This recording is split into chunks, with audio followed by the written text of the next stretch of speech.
olahraga yang cukup ketat, mereka pasti tidak ingin memakainya karena itu akan membentuk tubuh mereka. Dan produk kami ini membuat pakaian dengan olahraga dengan konsep syar'i dan nyaman untuk digunakan dengan wanita syar'i.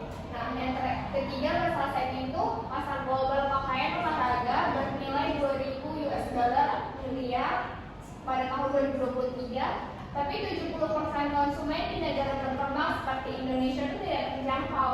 Survei menunjukkan 40% orang berhenti olahraga karena pakaian tidak cocok. Dan di Indonesia, 60% wanita muslim aktif ingin opsi syar'i, di mana data dari Nielsen dan laporan lokal.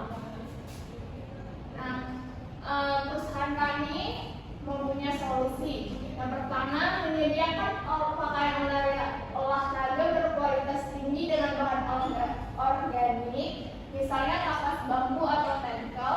Harga terjangkau mulai dari 100.000 hingga 300.000 per set pakaian. Dan desainnya yang inklusif untuk semua ukuran dan jenis kelamin. Fitur tambahan, teknologi yang dibawa alami, ventilasi canggih, dan aplikasi mobile untuk tracking olahraga. Solusi yang kedua yaitu koleksi khusus, yaitu ada Actrisari Fit dengan desain yang longgar namun atletik, dan bahan yang berkamu, yang ringan dan cepat kering, sangat cocok dengan gaya hijab, serta opsi hijab rutin atau headscarf friendly ukuran inklusif plus size. Warnanya netral, bahan yang menutup aurat tanpa mengurangi performa olahraga. Dan terakhir yaitu berkelanjutan atau karbon netral, mudah dicuci dan tahan lama. Targetnya membuat olahraga aksesibel untuk 50 juta orang di Indonesia dalam 3 tahun, termasuk 20% fokus pada segmen wanita syar'i. Nah, selanjutnya mungkin bisa dilanjutkan oleh rekan saya, Adelia Amri. Saya Adelia Amri akan melanjutkan penjelasan dari Sylvia Andini tadi, yaitu ada value proposition, yaitu yang pertama itu ada desain ergonomis, yang dimaksud pakaian olahraga yang dirancang untuk memberikan kenyamanan maksimal selama beraktivitas dengan teknologi anti bau dan ventilasi yang baik. Yang kedua itu ada bahan yang berkualitas tinggi, menggunakan bahan organik dan ramah lingkungan seperti kapas bambu dan tenkel, yang lembut di kulit dan tidak menyebabkan iritasi. Yang ketiga itu ada koleksi untuk semua, menawarkan berbagai ukuran dan desain, termasuk koleksi khusus untuk wanita syar'i, sehingga semua orang dapat berolahraga dengan percaya diri dan nyaman. Yang keempat itu ada harga terjangkau, menyediakan pakaian olahraga berkualitas dengan harga terjangkau mulai dari 100.000 sampai dengan 300.000 per set, menjadikan olahraga lebih aksesibel bagi semua kalangan. Yang kelima itu ada ramah lingkungan, yaitu Actri berkomitmen untuk memproduksi pakaian yang berkelanjutan dan karbon netral, mengurangi dampak negatif terhadap lingkungan. Yang terakhir itu ada fitur canggih, yaitu mengintegrasikan teknologi terbaru dalam desain pakaian seperti bahan yang cepat kering dan breathable, serta opsi hijab walk-in untuk wanita syar'i. Itu ada target market. Yang pertama itu ada Gen Z Indonesia yang berusia 16 sampai 25 tahun, laki-laki dan perempuan dengan fokus 40% pada wanita, termasuk 20% wanita syar'i. Yang kedua itu ada pembeli online atau e-commerce, influencer driven dan loyal terhadap merek etis. Targetnya itu 1 juta pelanggan aktif dalam 3 tahun. Yang ketiga, yang terakhir itu ada orang yang aktif berolahraga minimal 2 kali per minggu, peduli kesehatan berkelanjutan dan inklusif. Mereka mencari produk yang nyaman, terjangkau, dan sesuai gaya hidup, misal urban fitness enthusiast. Mungkin itu saja yang dapat saya sampaikan. Selanjutnya akan dilanjutkan oleh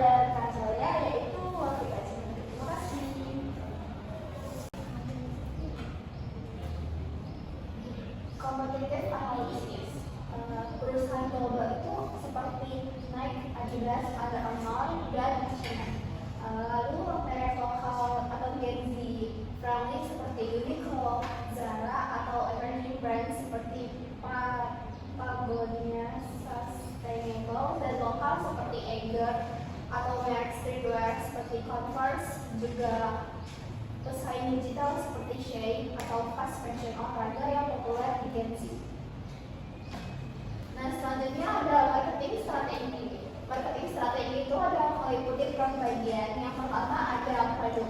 Produk atlet dirancang sebagai hero company dengan fitur unik seperti koleksi syari, hijab bulk-in, bahan breathable, dan bahan organik berkelanjutan.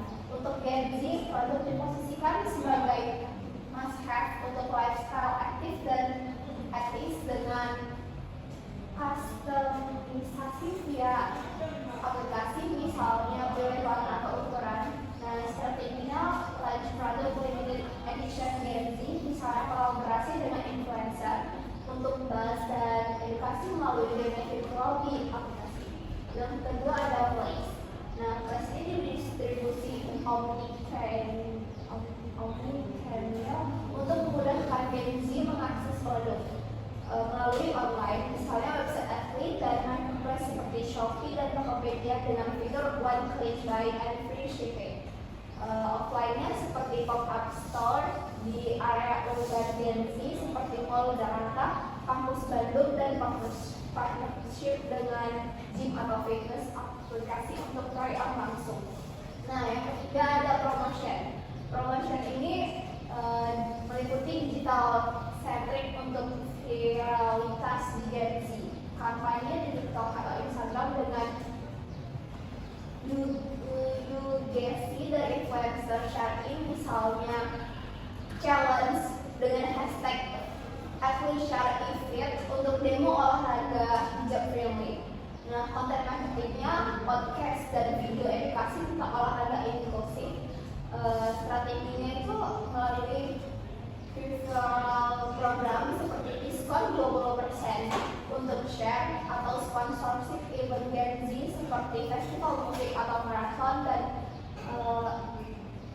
5 atau SMS blast untuk variety. Integrasi dengan aplikasi untuk notifikasi personalisasi. Selanjutnya akan dijelaskan oleh teman saya yaitu Yusuf Siregar. Terima kasih. Baik, saya akan melanjutkan teknologi dan inovasi. Mengintegrasikan teknologi untuk meningkatkan pengalaman pengguna dengan fokus pada inovasi berkelanjutan dan inklusif yang menarik Gen Z. Sistem produksi karbon netral dengan blockchain untuk tracking rantai pasokan bahan organik memungkinkan Gen Z verifikasi ekonomis produk. Integrasi sensor kelembapan dan suhu dalam pakaian terhubung ke app mobile untuk tracking perform olahraga atau misalnya notifikasi hidrasi atau istirahat.